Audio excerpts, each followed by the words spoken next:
ಇದು ಯಾರ್ದು ಮನೆ ಆಗುತ್ತಲ್ಲ, ಇದು ಯಾರ್ದು ಮನೆ ಅಲ್ಲ. ಬೋರ್ಡ್ ಏ ದರ್ಶನ್ ತೂಗುದೀಪ್ ಮನೆ ಇದು, ತೂಗುದೀಪ್ ನಿಲಯ ಅಂತ ಹಾಕಿದೆ.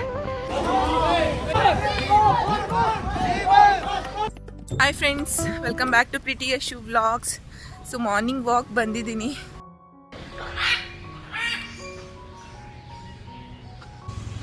ಡಿ ಬಾಸ್ ಮನೆ ಇದು. ನಮಗೆ ಆನ್ ದ ವೇದಲ್ಲಿ ಕಾಣ್ತು. ಆಲ್ಮೋಸ್ಟ್ ಒಂದು 500 ಮೀಟರ್ ಡಿಸ್ಟೆನ್ಸಲ್ಲಿದೆ ಅಷ್ಟೇ. ಬನ್ನಿ, ಈ ವ್ಲಾಗಲ್ಲಿ ನಾನು ನಿಮಗೆ ದರ್ಶನ್ ತೂಗುದೀಪ್ ಅವರನ್ನು ತೋರಿಸ್ತೀನಿ. Just wait and watch. Boss fans ಇವರು. ಜೈ ಡಿ ಬಾಸ್, ಜೈ ಡಿ ಬಾಸ್. ನಿಮ್ಮ ಹೆಸರು ಹೇಳ್ಬಿಡಿ. ನಮ್ಮ ಹೆಸರು ಧನ್ವೀರ್ ಅಂತ. Shiv Darshan. Okay, thank you. ಈ ಬಸ್ ಧನ್ವೀರ್ ಬಸ್ ನಮ್ಗೆ ಅಣ್ಣ ತಮ್ಮಿದ್ರು. ನಮ್ಮ ಅಣ್ಣದವ್ರು ಇದ್ದಾಗ ನಾವು ಫ್ಯಾನ್ಗಳು. ಅದಕ್ಕೆ ಇಲ್ಲಿ ಯಾವಾಗಿಂದ ವೇಟ್ ಮಾಡ್ತಾ ಇದ್ದೀರಾ?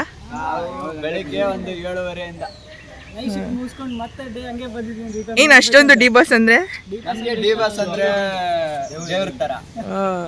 ಮನೆಯಲ್ಲಿ ಅಣ್ಣದವ್ರಿಗೆ ಬೆಲೆ ಕೊಡ್ತೀವಲ್ಲ ಗೊತ್ತಿಲ್ಲ, ಡಿ ಬಾಸ್ ಅಣ್ಣವ್ರಿಗೆ ಮಾತ್ರ ಇಲ್ಲಿರಲ್ಲ ಅವರು, ಬೇರೆ ಹೊಸಕೆರೆಯಲ್ಲಿ ಇರ್ತಾರಲ್ಲ. ಹೌದಾ, ಬರ್ತಾ ಇರ್ತಾರ ಇಲ್ಲಿ? ಹೌದಾ, ಸೊ ಮೀಟ್ ಮಾಡಕ್ ಬಿಡ್ತಾರೆ?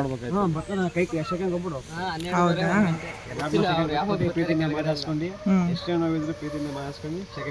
Good good.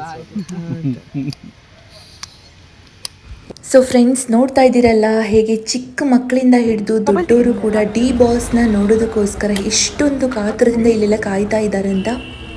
ನೋಡಿ, ಲೈಫಲ್ಲಿ ಯಾರಾದರೂ ಅಚೀವ್ ಮಾಡಿದರೆ ಹೇಗೆ ಅವರನ್ನು ಎಲ್ಲರೂ ಜನ ಫಾಲೋ ಮಾಡ್ತಾರೆ ಅಂತ ಈ ಒಂದು ದೃಶ್ಯನೇ ನೋಡಿ ನೀವು ತಿಳ್ಕೊಬೋದು.